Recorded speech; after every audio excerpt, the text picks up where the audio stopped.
धर्मेंद्र प्रधान यांच्या राजीनाम्यानंतर आता पुढचा नंबर अमित शहा यांचाच आहे.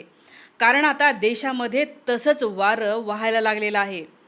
5 दिवसापासून तर राहुल गांधी संसदेमध्ये याच विषयावर बोलत आहे. काल प्रेस कॉन्फरन्स घेऊन सुद्धा त्यांनी हेच स्पष्टपणे सांगितलं. आणि आता कॉक्रोच जनता पार्टीचे प्रमुख प्रवक्ते असलेल्यांनी सुद्धा हेच ट्विट केलेलं आहे की अमित शहा यांना अकाउंटेबल धरलं पाहिजे. आणि आता म्हणूनच असं वाटतंय की या देशामध्ये अमित शहा यांच्या राजीनाम्यासाठी एक मोठं आंदोलन सुरू होऊ शकतं. राहुल गांधी काल काय काय म्हणाले हे मी सांगते तुम्हाला. तर बघा, 20 तारखेला आंदोलनकर्त्यांवर ज्या पद्धतीने लाठी हल्ला केला गेला, त्यांच्यावर पॅलेट गन्स वापरल्या गेल्या, प्लास्टिकचे छर्रे त्यांच्यावर डागले गेले, अनेकांचे कान निकामी झाले, अनेकांचे डोळे निकामी झाले, अनेकांचे हात पाय फ्रॅक्चर झाले, त्यांचं डोकं फुटलं, रक्त वाहिलं, या सगळ्या गोष्टी झाल्या. आणि या झाल्या याचं कारण आहे ते म्हणजे गृह मंत्रालयाच्या अंतर्गत येणारे पोलीस असेल, RAF असेल, हे वेगवेगळे जे फोर्सेस त्या ठिकाणी तैनात केलेले होते, या सगळ्यांच्यामुळे हे झालेलं आहे. आणि याची जबाबदारी डायरेक्ट जाते ती म्हणजे अमित शहा यांच्याकडे. आणि म्हणून राहुल गांधी यांनी काल संसदेमध्ये सुद्धा हीच मागणी केली. अमित शहा यांनी संसदेत यावं, बोलावं असं म्हटलं. मात्र अमित शहा संसदेमध्ये गैरहजर आहे. अमित शहा घाबरत आहेत. अमित शहा तोंड दाखवायला घाबरत आहे. मात्र सोशल मीडिया ज्या गोष्टी विसरून नाही गेल्या, सोशल मीडिया ते सगळं मारहाण केलेलं विसरून गेलेलं असला तरी राहुल गांधी हाच मुद्दा परत परत उपस्थित करत आहेत. आणि संसदेमध्ये त्यांचा माईक बंद केलेला असताना आता माझा माईक इथे बंद केला म्हणून मी आता बाहेर जाऊन प्रेस कॉन्फरन्स घेणार असं सांगत राहुल गांधी यांनी काल बाहेर, संसदेच्या बाहेर प्रेस कॉन्फरन्स घेतली. या प्रेस कॉन्फरन्समधला हा व्हिडिओ आहे. काय म्हणतायत राहुल गांधी तर, end the prime minister parliament में आ नहीं पाए, लोकसभा में आ नहीं पाए. पहले बड़ी बड़ी बातें होती थी, अमित शाह दिस, अमित शाह दैट. लोकसभा के अंदर अमित शाह घुस नहीं पाए. क्यों? He is guilty and we're not going to let him get away with it. ते डायरेक्ट हे म्हणतायत की हे जे दिल्ली पोलीस असेल किंवा CRPF असेल किंवा RAF असेल, या सगळ्यांची जबाबदारी या एका माणसावर जाते. या सगळ्याचं रिपोर्टिंग या एका माणसाकडे होतं. आणि त्यामुळे ज्यांच्याकडे रिपोर्टिंग होतं, ज्यांना सांगितलं जातं काय काय झालं, कसं कसं झालं, कोणी काय काय सांगितलं, कोणी मारण्याचे आदेश दिले, किती फायरिंग केलं गेलं, हे सगळं रिपोर्टिंग ज्या अमित शहा यांच्याकडे होतं, त्या अमित शहा यांनी संसदेत येऊन खरं तर या देशातल्या तरुणांची माफी मागायला पाहिजे. कारण की या देशामध्ये कधीही तरुणांना एवढं मारलं नाही, कधीही डोकी फोडली नाही, सरकारकडून अशा पद्धतीचे लोकांना घायल रक्तबंबाळ केलं नाही जे परवाच्या दिवशी झालं. याची जबाबदारी अमित शहा यांनी घ्यावी. गांधी यांनी या प्रेस कॉन्फरन्समध्ये काल हेही सांगितलं की त्यांनी गृह मंत्रालयाला एक पत्र लिहिलं. या पत्रामध्ये त्यांनी 2 प्रश्न विचारले. पहिला प्रश्न होता की होम मिनिस्टर यांना लिथल वेपन, होम मिनिस्टर यांनी लिथल वेपन्स वापरण्याची परवानगी दिली होती का? लिथल वेपन्स म्हणजे जीवघेणे शस्त्र, पॅलेट गनसारखे शस्त्र वापरण्याची परवानगी दिली होती की नाही? येस ऑर नो, दिली होती की नाही हे उत्तर द्या. दुसरा प्रश्न विचारला, साध्या वेशामध्ये तिथे आलेले लोक कोण होते? हा महत्त्वाचा प्रश्न आहे ना हो.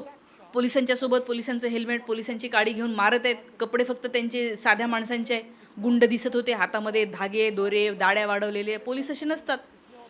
हे असे गुंड दिसत होते. त्या गुंडांना पोलीस काहीच करत नव्हते. पोलिसांना माहीत होतं ऑलरेडी की हे कोण आहेत आणि हे आपल्यासोबतच येणार आहेत. आणि ते कसेही मारत होते, कसेही उलटवत होते आंदोलकांना. हे गुंड कोण आहेत ते आयडेंटिफाय करा, त्यांना अटक करा. आणि तुमच्या असताना, म्हणजे तुम्ही गृहमंत्री असताना असं होत असेल, केवढे मोठी नाकामयाबी आहे, केवढं तुमचं अपयश आहे, हे तुम्हाला हे सुद्धा सांभाळता येत नाही. ही गोष्ट राहुल गांधी लावून धरत आहे. ही खूप महत्त्वाची गोष्ट आहे. कारण विरोधी पक्ष म्हणून त्यांचं कामच आहे ते की त्यांनी देशाच्या जनतेचे प्रश्न तिथे मांडावे.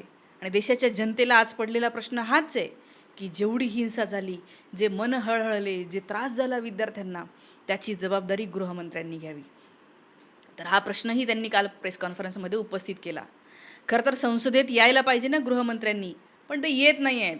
आणि राहुल गांधी असतील किंवा मल्लिकार्जुन खरगे असतील किंवा विरोधी पक्षातले कोणीही जेव्हा हे प्रश्न उपस्थित करतायत, अमित शहा यांचं नाव घेत आहेत, तेव्हा काय होतं? तेव्हा हाऊस ॲडजॉर्न केलं जातं, स्थगित केलं जातं.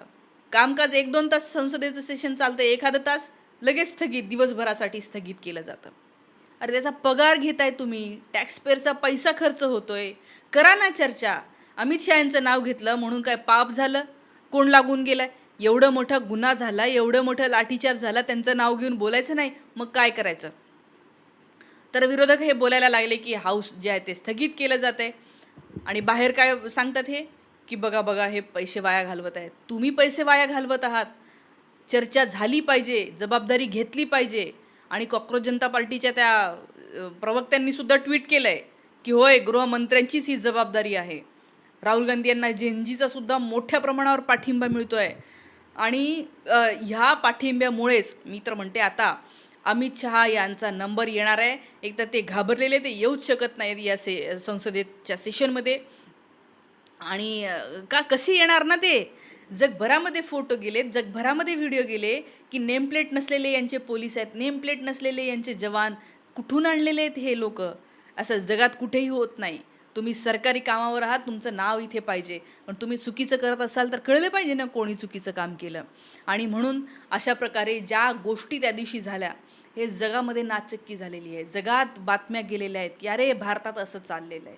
आणि देशामधला सुद्धा सुज्ञ व्यक्ती, सुजाण व्यक्ती यांनासुद्धा कळतंय की हे काय झालं. विसरू नका तुम्ही, राहुल गांधी तुम्हाला विसरू देणार नाही असं दिसतंय. 4 दिवसापासून लगातार तेच बोलत आहेत. होम मिनिस्टर, गृहमंत्री अमित शहा का नाही येत आहे? अमित शहा घाबरलेले आहेत का? आणि म्हणून मी तर म्हणते काय चाललेलं आहे हे बघितलं पाहिजे. आणि आता अमित शहा यांनी याचं उत्तरं दिले पाहिजे.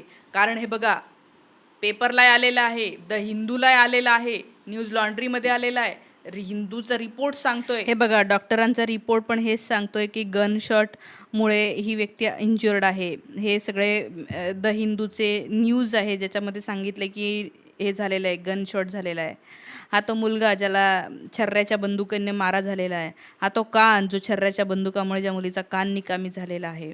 आणि एवढं सगळं झालेलं असताना, एवढ्या बातम्या रोज येत असताना सुद्धा भाजप म्हणतंय गोली चली नहीं, किसी ने गोली चलाने का हुक्म नहीं दिया. बघितलं तुम्ही, सगळे पुरावे असताना, रिपोर्ट्स असताना, डॉक्टरचे रिपोर्ट्स असताना सुद्धा भाजपचे लोक हे मान्यच करत नाही आहे की पॅलेट गन्स वापरल्या गेल्या, जीवघेणे हत्यारं वापरले गेले. आणि त्याच्यामुळे राहुल गांधी हे जे अमित शहा यांना टार्गेट करताय किंवा कॉक्रोच जनता पार्टी टार्गेट करताय किंवा इतर सर्व लोक प्रश्न विचारताय, मला असं वाटतं हा प्रश्न खूप महत्त्वाचा आहे.